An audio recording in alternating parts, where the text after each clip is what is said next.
എല്ലാവർക്കും നമസ്കാരം. ഇന്ന് ഞാൻ നിങ്ങളെ പരിചയപ്പെടുത്താൻ പോകുന്നത് ഒരു അടിപൊളി ബീഫ് അച്ചാറാണ്. ഇന്നിപ്പോൾ ഇവിടെ വീട്ടിൽ കുറച്ച് ബീഫ് വാങ്ങിച്ചിട്ടുണ്ടായിരുന്നു. ഞാനപ്പോൾ എന്ത് ചെയ്യുന്നതെന്ന് അറിയുമോ, അതിൽ നിന്ന് കുറച്ച് ബീഫ് എടുത്ത് അങ്ങോട്ട് മാറ്റി വെച്ചിട്ടുണ്ട്. അതുകൊണ്ട് ഒരു നല്ല കിടിലൻ ബീഫ് അച്ചാർ ഉണ്ടാക്കാൻ പോവുകയാണ് കേട്ടോ.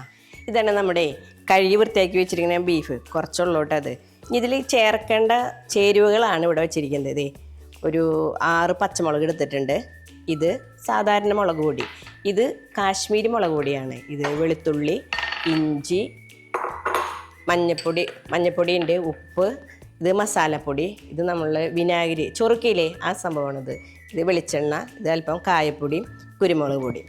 ഇപ്പം നമ്മൾ ഇതിൽ തൽക്കാലം ആദ്യമായിട്ട് നമ്മൾ ഇതിലേക്ക് കുറച്ച് മഞ്ഞപ്പൊടിയും ഉപ്പും കൂട്ടി തിരുമ്മിയിട്ട് നമ്മൾ കുക്കറിലിട്ട് വേവിക്കണം. ഫുള്ളായിട്ട് ഈ പോത്തിറച്ചി വേവിക്കണ്ട, അതിലൊരു 1/4 ഭാഗം വേവ് മതി. അതിന് ശേഷം നമുക്ക് തുറന്നിട്ട് വേണം ബാക്കിയുള്ള ചേരുവകളെല്ലാം ചേർക്കേണ്ടത്. അപ്പം നമ്മൾക്കിവിടെ നോക്കാം. ആദ്യം മഞ്ഞപ്പൊടി ഇട്ടു, പിന്നെ പാകത്തിന് ഉപ്പിടാം. ഉപ്പിട്ടുണ്ട്, പിന്നെ അല്പം മുളക് പൊടിയും കൂടി ചേർക്കാം. ഇനി മിക്സ് ചെയ്തിട്ട് നമുക്ക് കുക്കറിലിട്ട് വേവിക്കാം കേട്ടോ. നന്നായിട്ട് മിക്സ് ചെയ്തോട്ടെ, എന്നിട്ട് വേണം കുക്കറിലിട്ട് വേവിക്കാൻ. ഒരു 3 വിസിൽ മതിയാവും. അപ്പോഴേക്കും എന്തായാലും ബീഫിൻ്റെ 1/4 ഭാഗം വേവായിട്ടുണ്ടാവും. ഓക്കെ,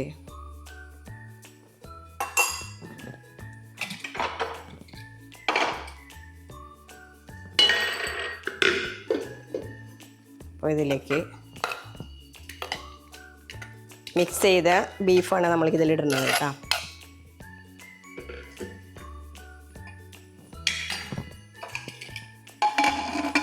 എന്തായാലും 3-4 വിസിലോട് കൂടി 1/4 ഭാഗം വേവ് എന്തായാലും ഇതിൽ ആവും. എന്നാൽ പിന്നെ അവിടെ ഇരുന്ന് വേവട്ടെ. തുറന്ന് നോക്കിയിട്ടാ. ഇപ്പം ഇതിലേ വെള്ളമൊന്നുമില്ല. വെള്ളം ഉണ്ടെങ്കിൽ ഒന്ന് വറ്റിക്കണം കേട്ടോ. പക്ഷെ ഇതിൽ നമ്മളുടെ ബീഫിൽ വെള്ളമൊന്നുമില്ല. ഇനി നമുക്കൊരു ചട്ടി വെച്ചിട്ട് അതിനകത്ത് ഇത് വറുത്തെടുക്കാം കേട്ടോ. അതിൽ നിന്ന് പിന്നെ 1/4 ഭാഗം പാകമായ ബീഫ് ഞാൻ ഇവിടെ മാറ്റി വെച്ചിട്ടുണ്ട്. ഇനി നമുക്കിത് ഒരു ചട്ടിയിലേക്ക് വെളിച്ചെണ്ണ വെച്ചിട്ടൊന്ന് വറുത്തെടുക്കണം കേട്ടോ. ചീഞ്ചട്ടിയൊക്കെ നന്നായിട്ട് ചൂടായിട്ടുണ്ട്. വെളിച്ചെണ്ണ ഒഴിക്കുക അതിൽ.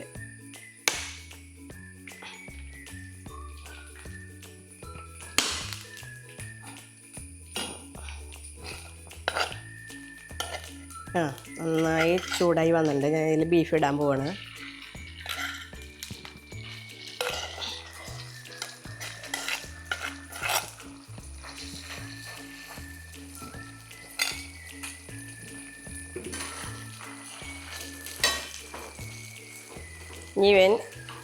ഈ ബീഫിനകത്ത് കിടന്നൊന്ന് വേവട്ടെ, വറുക്കണം. അത് കഴിഞ്ഞിട്ട് വേണം നമുക്കിത് വറുത്ത് കോരി എടുക്കാനായിട്ട്. അങ്ങനെ നമ്മുടെ ബീഫ് ഫ്രൈ ആയിട്ടിട്ട് ഇനി ഇത് വറുത്ത് കോരി ഞാനൊരു ബൗളിലേക്ക് ഇടാണ്.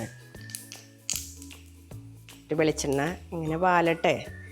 ഇനി അതിന് വേണ്ടിയിട്ട് ഞാൻ ഈ ബൗളിൽ ഒരു ടിഷ്യൂ പേപ്പർ വെച്ചിട്ടുണ്ട്.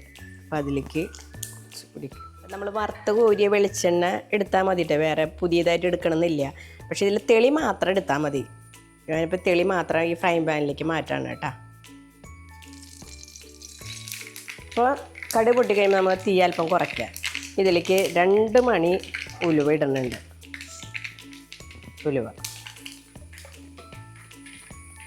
ഇനി ഇതിലേക്ക് ബാക്കിയുള്ള ചേരുവകൾ നമ്മൾ ചേർക്കണം.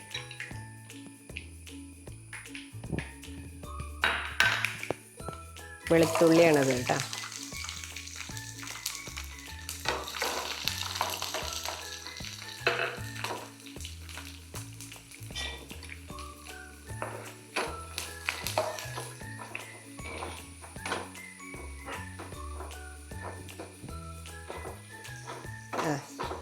നമ്മുടെ പച്ചമുളക് ചേർക്കാം.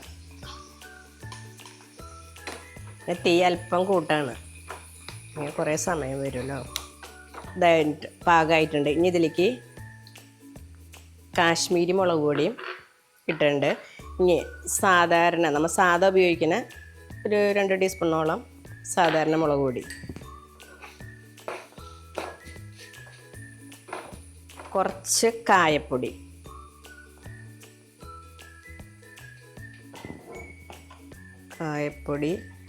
കുറച്ച് കുരുമുളക് 1.5 ടീസ്പൂൺ കുരുമുളക് പൊടിയും മസാലയും ചേർക്കാം കേട്ടോ. കഴിഞ്ഞിട്ട് നമുക്ക് കുറച്ച് വേപ്പില ചേർക്കാം.